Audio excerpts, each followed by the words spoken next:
요한복음 20장 19절에서 23절 말씀까지 다 함께 읽겠습니다.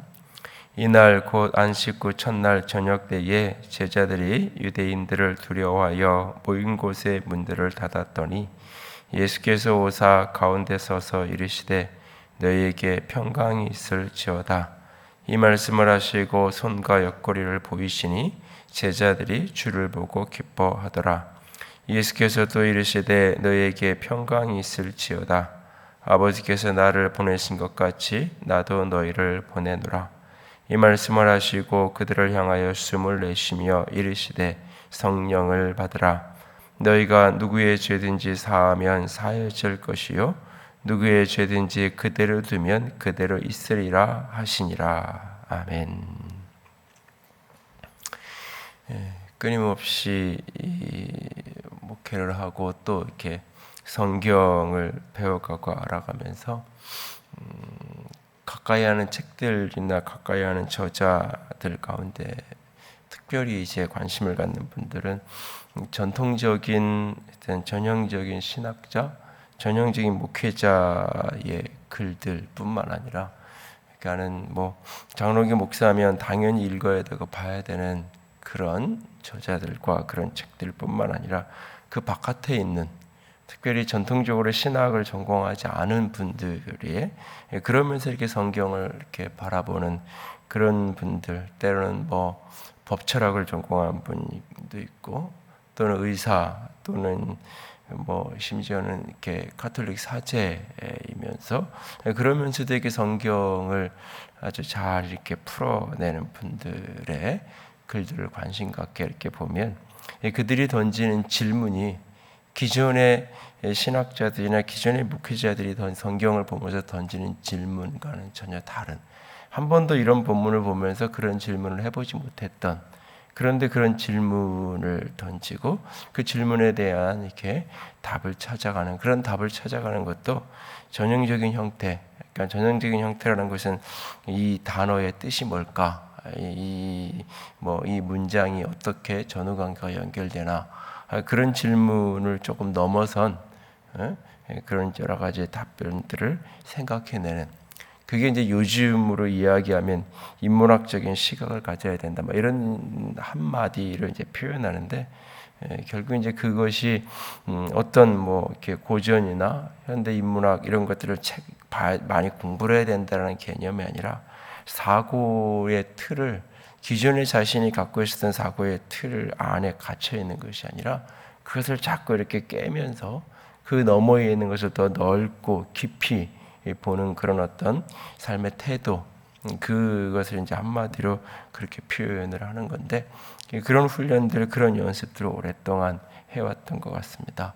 그러면서 이제 특별히 그런 여러 저자들 중에서 이제 영향을 받았던 분 중에 한 분이 저널리스트였던 필립 씨라고 하는 분인데, 전통적인 신학을 공부한 분도 아니고 목회를 하는 분도 아니고, 그러면서도 성경에 대한 단지 세상의 어떤 이런 부분뿐만 아니라 성경 자체에 대한 많은 고민들을 풀어내 주었던 것들을 이렇게 보면서, 특별히 그분이 던지는 성경에 대한 질문, 다양한 사건과 내용들에 대한 질문들을 많이 이렇게 같이 고민하고 답을 찾아가 보기도 하고 그랬던 기억이 있습니다. 예수님께서 이제 5번째로 제자들에게 나타나시는 장면입니다. 안식 후 첫날 저녁에 예수님이 부활하신 그 안식 후 첫날 주일이죠. 그날 이제 새벽 아침 일찍 이른 새벽에서부터 시작을 해서 여러 사람들을 만나 오셨습니다. 이제 그리고 이제 이 저녁에 돼서야 이제 대부분 이제 개인으로 만나 주셨던 주님께서 이제 제자들이 함께 모여 있는 그곳에 찾아오시게 되는 거죠. 제자들이 이제 이 유대인들이 두렵고 유대인들이 무서워서 문을 닫아 걸고는 제자들이 모여 있는 어떤 곳, 그곳에 예수님께서 찾아오시게 됩니다. 보통 이제 이곳을 마가의 다락방 이렇게 이해를 하고, 이곳을 이제 예수님이 성령이 임한 것도 이곳이라고 이해하는 경우가 종종 있는데, 그거는 사실은 성경에는 근거가 없는, 이게 제자들이 사도행전 1장에 예수님이 승천하신 이후에 마가의 집에 있는 다락방이라는 게 우리식 다락방이 아니라 위층에 있는 이렇게 그런 어떤 넓은 공간, 그런 어떤 공간의 테라스 공간 같은 곳을 이야기하는 건데, 그곳에 제자들이 모여 있었다고 말하죠. 근데 그 장소와 사도행전 2장에 성령이 임한 그 장소가 같은 장소인지 다른 장소인지는 명확하지 않습니다. 근데 오히려 다른 장소라고 보는 게 조금 더 전체 2장과 3장의 분위기를 보면 맞는데, 전통적으로는 그것을 마가의 다락방이라고 이해를 하고 있죠. 그러나 한 번쯤은 질문을, 왜 사도행전 2장에 그곳이 마가의 다락방이라고 말하지 않으니까, 한 곳, 어떤 곳에 제자들이 기도하고 성령이 임했다라고 표현을 하고 있으니까. 그런데 오늘 이제 본문에 예수님께서 제자들이 그렇게 모여 있는 것을 찾아오셔서 첫 번째 하시는 말씀이 너에게 평강이 있을지어다라고 그들에게 평강으로 축복하십니다. 그리고는 20절에 보면 이 말씀을 하시고 손과 옆구리를 보이시니 제자들이 주를 보고 기뻐하더라. 제자들에게 나타나셔서 손과 옆구리를 보여주셨다. 그러니까 그걸 보고 제자들이 기뻐했다라고 말씀해요. 그리고 이제 24절 이하에 바로 이렇게 제자들이 모여 있을 때 도마가 함께하지 않았었어요.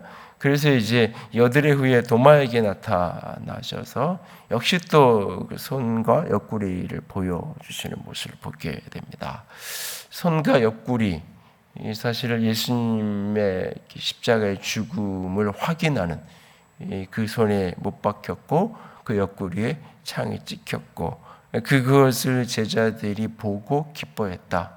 굉장히 역설적인 표현이지. 이 표현도 그 상처난 것을 보고 기뻐했다라고 말합니다.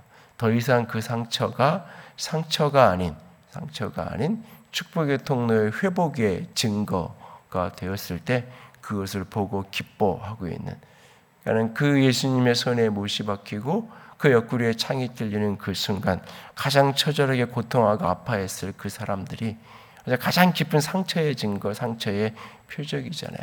그런데 그것이 그들에게 기쁨이 되어 있는 모습을 보게 됩니다.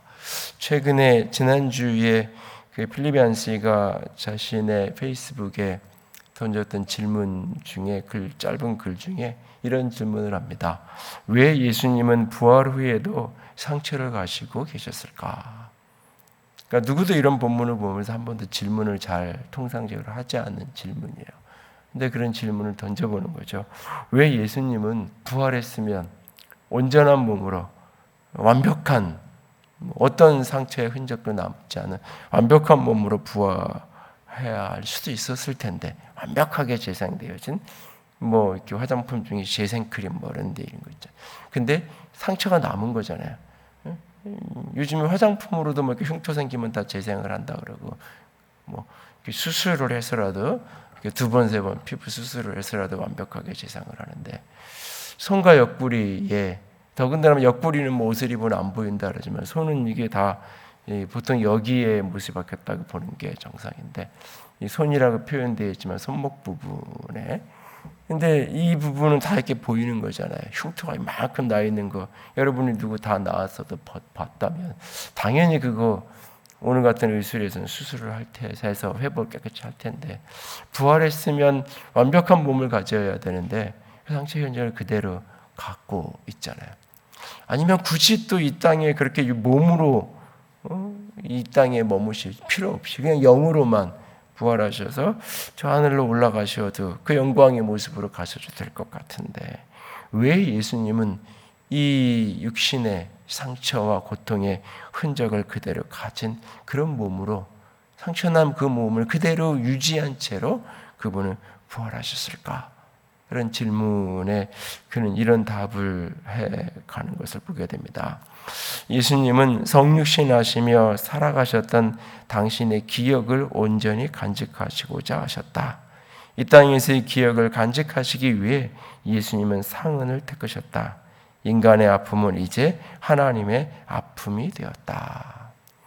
그러니까 하나님이신 그분께서 인간으로서 겪었던 그 고통의 흔적을 그대로 안고 계신다는 것, 그것은 하나님이 우리 인간의 고통, 사람의 고통을 외면하지 않으시고 그냥 멀찍이 서서 우리의 고통과 상처와 아픔을 아시는 것이 아니라 당신의 몸에 인간의 고통을 그대로 흔적으로 품고 있을 만큼 우리의 고통을 깊이 체휼하시고 우리의 연약함 가운데 함께 하시고 그것을 회복하시고 치유하시고 일으켜 가시는 증거로 주님께서 함께 하셨다.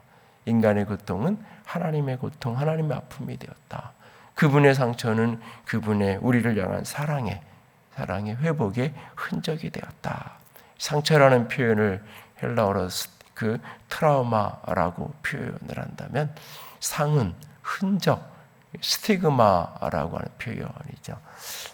똑같은 모습을 가리키는 거예요. 상처나고 찢긴 똑같은 자국. 그런데 그게 상처일 때는 고통이에요. 나도 고통이고 그걸 바라보고 있는 사람도 아파요. 얼마나 아프고 얼마나 힘들고 얼마나 고통스러웠을까. 그런 어떤 상처난 이야기를 들으면 한참을 듣고 있으면 나도 마음이 우울해지고 몇 번 듣고 나면 그런 이야기, 또 똑같은 얘기 또 하네. 그 힘든 거 다 알겠는데 저런 얘기 듣고 있는 사람도 참 힘든데 그만했으면 좋겠다. 이런 느낌이 들어요. 듣고 싶지 않기도 하고 어떤 때는 그런 마음이 들죠. 그런데 그 상처가 어느 순간 회복이 되어서 상흔이 되어졌을 때 그것이 과거에 내가 그렇게 아팠지만 어제 그렇게 고통스러웠지만 이제는 내가 그 고통에서 온전히 회복되었다라는 회복의 증거로 그 상흔이 남겨져 있을 때 그것이 간증이 되어지고 그것을 듣는 이에게 오히려 나도 저렇게 회복될 수 있겠구나.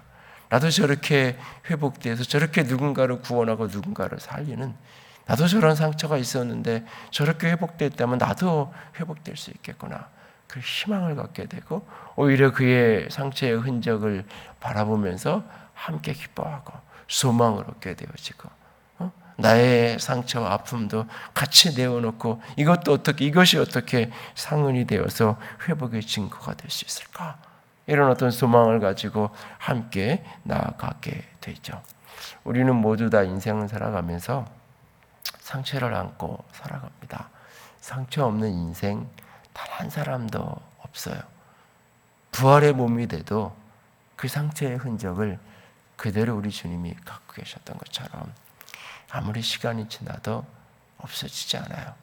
기억이라는 그 흔적이 없어지는 게 아니에요. 없어지는 게. 그런데 희한한 것은 그 기억이 그대로 살아있는데 어제는 그 이야기를 들을 때 너무나 고통스럽고 어제는 그 이야기를 누군가한테 이야기한다는 게 너무나 수치스러웠는데 그래서 그 이야기를 하고 싶지 않고 그런 이야기를 하도록 시키는 게 너무 싫고 그런 이야기를 나누는 공동체 그런 소그룹에서든 자꾸 그런 얘기를 하게 하고 그런 공동체 그런 교회 싫고 그랬는데 어느 순간 그것이 회복이 되고 치유되고 그것이 내게 하나님의 축복의 사랑의 증거가 되어질 때 그런 이야기를 나누면서 기뻐하고 그런 이야기를 나누며 우는데 슬픔이 아닌 기뻐서 나를 이렇게 회복시킨 그분에 대한 고백 때문에 사랑 때문에 오히려 그것을 감격하며 눈물을 흘리게 되어지는 상처가 흔적이 되어진 인생을 살면서 다 상처 속에 살아갑니다. 지난 과거를 어린 시절을 생각할 때 상처 없는 인생 아무도 없고 오늘도 또 상처를 안고 살아가요. 오늘이라는 날이 상처 없는 날이었으면 좋겠는데 오늘도 이런저런 일들을 겪다 보면 또 다른 아픔을 겪게 돼요. 그러나 주님의 은혜는 부활의 생명은 그것을 상처로 끊임없이 남겨주고 끊임없이 덧나게 하는 것이 아니라 그것이 상흔이 되어 하나님의 사랑의 증거가 되고 회복의 증거가 되고 능력의 증거가 되고 치유의 증거가 돼서 우리를 다시 일으켜 세울 것입니다. 그것이 부활의 능력이에요. 하나님의 상처를 치유한다는 것은 상처의 기억을 없애는 게 아니에요. 상처를 치유한다는 것은 상처나지 않은 어떤 상태로 우리를 되돌려주는 것이, 그런 일이 없었던 어떤 자리, 어떤 수준으로 우리를 옮겨놓는 것이 아니에요. 그럼에도 불구하고 그 상처가 축복을 하고 그 상처가 다른 사람을 치유하는 치유의 통로가 된다라고. 그것을 큐티인 간증에 보면 약재료를 삼아주셨다. 김양재 목사님 글을 이럴 때 그런 표현을 참 많이 쓰잖아요. 나에게는 상처였는데 그것이 누군가에게는 치유의 약재료가 되어지는, 치유의 치료자가 되어지는 그 상흔으로, 그 스티그마로 내게 남아있는, 예수님은 오늘 제자들에게 당신의 손과 옆구리에 있는 그 상처를 다시 보여주고 계세요. 그걸 보면서 제자들이 기뻐해요. 그리고 제자들에게 말하죠. 아버지가 나를 보낸 것처럼 나도 나를 보낸다. 제자들이 앞으로 세상에 나아가서 제자로, 사도로, 사명자로 살아가야 될 인생, 상처 없는 인생이 아니에요. 그렇게 사명을 감당하다 보면 상처받고 찢기고 아프고, 예수님이 배신당하고 버림당하고 욕먹고 십자가에 죽임당한 것처럼, 아버지가 나를 보낸 것처럼 나도 너희를 보낸다. 그들이 가야 될 그 길도 그런 길이에요. 오늘 주님이 우리를 보내신다고 말할 때 우리가 세상 속에서 감당해야 될 사명의 길, 부르심의 길, 제자의 길도 여전히 상처 많은 길이에요. 영광의 자리가 아니에요. 주의 복음을 증거하며 살아가야 될 그 제자의 길이란 늘 고통의 자리고 아픔의 자리일 수 있어요. 그런데 주님은 나 홀로 그 길을 보내지 않으세요. 숨을 내쉬며 성령을 받으라. 그 상처가, 그 고통이 고통으로 남아있지 않고 그 상처를 치유하는, 그 상처를 회복하는, 그 상처를, 그 아픔을 상흔이 되게 하시는 주의 성령으로 기름 부으시며 성령을 받으라. 너희가 누구의 죄든지 사하면 사해질 것이고 누구의 죄든지 그대로 두면 그대로 있을 것이다. 그런 영적인 권세, 영적인 파워, 죄를 사하는 권세만은 오직 하나님께만 있는 권세인데, 그래서 예수님이 하셨던 많은 말 중에 이 바리새인들이나 서기관들을 가장 분노하게 했던 표현 중에 하나가 너의 죄가 사해졌다라고 하는, 저 일만 오직 하나님만이 하실 수 있는 일인데 어떻게 사람이 자기가 병자 좀 고치고 귀신 좀 쫓아낸다고 어떻게 저런 말까지 할 수 있을까? 분노를 일으켰던 그 권세를 오늘 교회에게, 제자들에게, 내가 가서 누구의 죄든지 사하면 사하실 것이고 누구의 죄든지 그대로 두면 그대로 있을 것이다. 이것을 조금 확장해서 해석하면 내가 가서 상처난 그 몸으로 가지고라도 그 상처를 끌어안고 누군가를 사랑하고 누군가를 치유하고 누군가를 품어 안으면 그것이 상흔이 되어 회복의 증거가 될 것이고 내가 그를 일으켜 세울 것이다. 그러나 내가 상처나는 게 두렵고 욕먹는 게 두렵고 배신당하는 게 두려워서 사랑하기를 포기하고 누군가에게 복음 전하는 것을 외면한다면 그 영혼은 그렇게 그냥 그대로 상처난 채로 복음을 알지 못하는 채로 죽어가게 될 것이다 하는 이야기. 오늘 우리에게 인생을 살아가면서 특별히 주의 제자로 주의 사람으로 우리가 믿음의 길을 걸어가면서 우리에게 수많은 상처가 있고 아픔이 있습니다. 교회 다니지 않았다면, 내가 집사가 되지 않았다면, 내가 소그룹 리더가 되지 않았다면, 때로는 내가 목사가 되지 않았다면 받지 않아도 될 상처를, 듣지 않아도 될 소리를 나도 그냥 조용히 예배당에 와서 예배드리고 혼자 기도하고 그렇게 가고 등록도 안 하고 그렇게 그냥 그렇게 신앙생활하고 살면 저런 상처, 이런 욕, 이런 어떤 어려움 겪지 않으면서 내가 얼마든지 살 수 있는 나 혼자 신앙생활 나름대로 나름 잘하면서 그렇게 살 수 있어요. 내가 이런 봉사하겠다고 내가 자원하지 않고 내가 이런 헌신하겠다고 내가 몸 바치고 시간 들이고 내가 돈 들여가면서 내가 하지 않았으면 차라리 내가 받지 않았을 오해, 받지 않았을 애매한 말들, 내가 헌신했기 때문에 내가 이성했기 때문에, 내가 더 사랑했기 때문에 때로는 그것이 내게 너무 큰 아픔이 되고 내게 너무 큰 고통이 될 때가 있어요.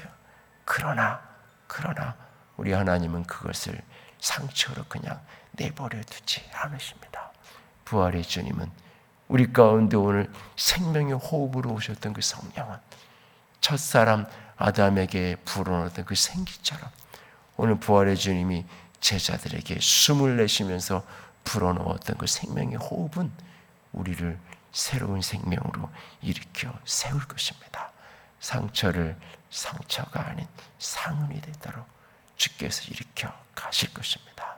그 주님을 바라보며 오늘 상처받는 것 두려워하지 말고, 십자가의 흔적이 남겨지는 것 두려워하지 말고, 나와 함께 하시는 성령의 그 도우심과 함께 그가 내게 허락하신 그 영적 권세와 권위와 함께 오늘도 나를 보내시는, 아버지가 나를 보낸 것처럼 나도 너를 보낸다 라고 하셨던 보냄받은 그 자리에서 내 몫의 십자가를 지고 사명을 감당해 갈 수 있는, 부르심으로 온전히 이루어갈 수 있는 저와 여러분이 될 수 있기를 원합니다. 상처받는 것 두려워하거나 무서워하지 마십시오. 우리 주님이 부활의 생명에 그 상처를 상흔이 되게 하셔서 수많은 사람들을 치유하고 살리는 축복으로, 회복의 흔적으로, 증거로 주님께서 사용하여 주실 것입니다. 그 주님의 일하심을 믿고 오늘도 부활의 영광은 상처를 상흔이 되게 한다는 사실을 꼭 붙들고 상처받는 것을 두려워하지 않는 믿음의 사람으로 설 수 있기를 주님의 이름으로 부탁을 드립니다. 함께 찬양합니다. 주 달려 죽은 십자가, 그 십자가를 다시 한번 생각하면서 그 십자가가 나를 어떻게 회복했고 그 십자가가 어떻게 나를 살렸는지 다시 한번 바라보면서 오늘 나의 십자가가, 나의 상처가 또 다른 영혼을 일으킬 것을 소망하면서 찬양합니다. 주 달려 죽은 십자가 우리가 생각할 때에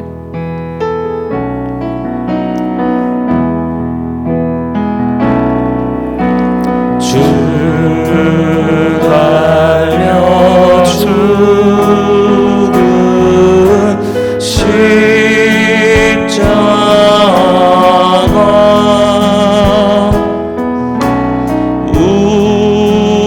우리가 생각할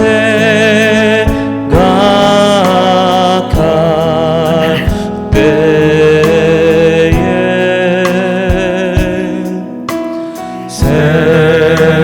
세상에 속한 욕심은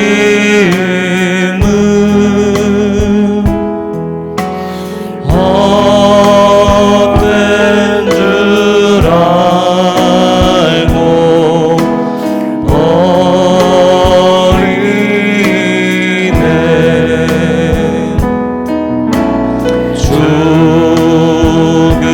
죽으신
몸에 상처가 흔적이 되는 우리가 되기를 원합니다. 내 몸에 가진 십자가의 상처가, 내 마음에 남은 십자가의 상처가 우리의 삶의 상흔이 되어서, 축복의 흔적이 되어서, 복음의 흔적이 되어서 누군가를 일으키는, 가장 가까이 있는 일들을 살리는 축복이 되기 원합니다. 주님, 그 부활의 능력이 나를 붙들기를 원합니다. 십자가를 넘어선 부활의 그 흔적이 하나님 나를 주의 사명자로, 주의 축복의 통로로, 영혼을 살리는 자로 세워 주시옵소서. 같이 기도합니다.